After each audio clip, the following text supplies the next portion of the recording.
de Araxá.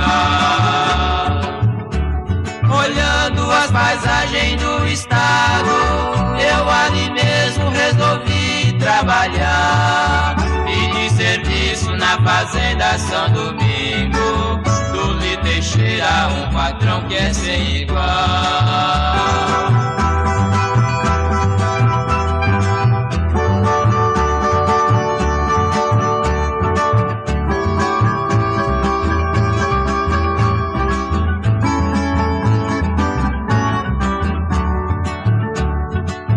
Esta fazenda é um céu aqui na terra. Deus abençoe esse rancho varonil.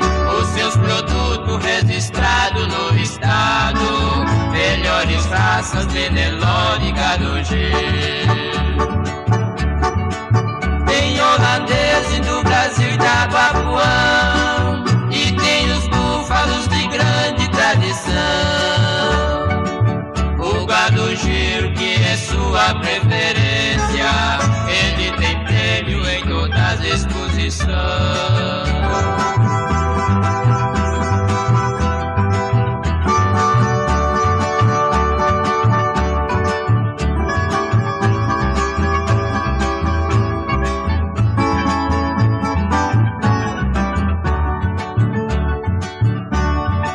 Seu capataz se chama Custódio Lopes, é um grande moço de boa fisionomia.